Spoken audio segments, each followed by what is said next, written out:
रक्तपात जब मुंह बाई खड़ा हो और शहर के शहर मलबे में तब्दील होते जा रहे हों, ऐसे समय में कुछ लोग ऐसे भी होते हैं जो युद्ध के समाप्त हो जाने की कामना करते हैं, क्योंकि युद्ध सिर्फ दो देशों के बीच नहीं लड़ा जाता। इससे उपजी तकलीफें अमानवीय होने का प्रमाण बन जाती हैं। अपनों को अपने के सामने ही राख होते देखना असहनीय हो जाता है।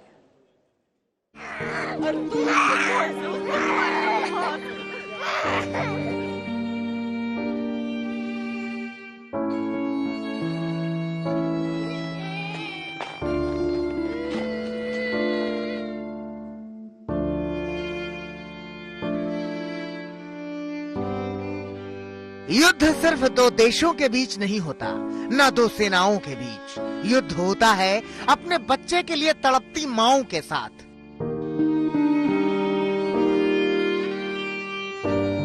अपने बच्चों को बारूद में उड़ा हुआ देखने के पहले उसे सुरक्षित बचाने का जतन करते पिताओं के साथ।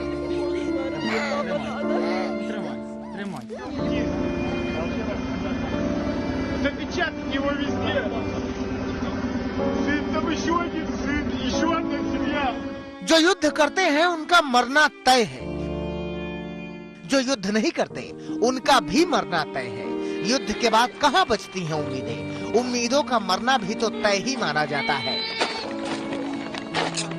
क्योंकि युद्ध सिर्फ दो देशों के बीच नहीं होता।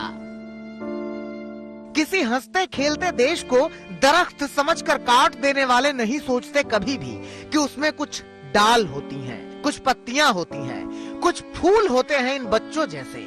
मगर दरख्त का कटना जिंदगी को खंडहर बना देता है।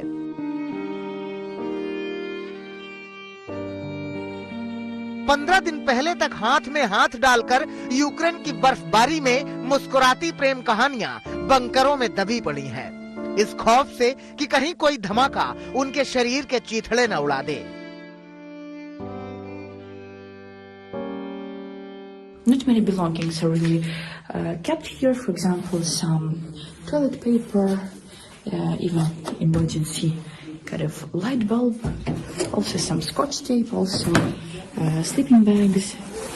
I have here some bottle which is need refillment, also a little bit of canned food just in case lies here. And also some miscellaneous stuff. 16 साल का आर्टियोम प्रीमेंको यूक्रेन का उभरता हुआ एथलीट था, मार्शल आर्ट का चैंपियन, मगर उसकी सारी कला बारूद के ढेर में राख हो गई। चैंपियन के साथ साथ उसका हंसता मुस्कुराता ये परिवार युद्ध की भेंट चढ़ गया। सूमी में हुए हमले ने पूरे परिवार को खत्म कर दिया। दुनिया की सबसे खूबसूरत औरतें जब जंग में हथियार लेकर उतरने लग जाएं, तो अंदाजा लगाना आसान हो जाता है कि एक एक सांस पर आखिरी होने का शक है। हाँ, ये दौर विनाशक है, ये दौर निराशा का है और मृत्यु के आवरण में भी है। मगर फिर भी कुछ लोग हैं जो मुस्कुराना चाहते हैं, युद्ध की इस घड़ी को भी भुलाना चाहते हैं, युद्ध के खिलाफ संगीत बजाकर। जंगल का ये पुराना नियम है, जो मार दिया जाता है उसके निशान भी मिटा दिए जाते हैं। लेकिन बताना होगा आने वाली पीढ़ियों को कि युद्ध हमारी सभ्यता पर सबसे बड़ा दाग है। इस दाग से जहां तक बचे रहना चाहिए। श्वेता सिंह, गौरव सावंत और राजेश पवार के साथ कैमरामैन पवन कुमार और मोहसिन खान, कीव, यूक्रेन आज तक।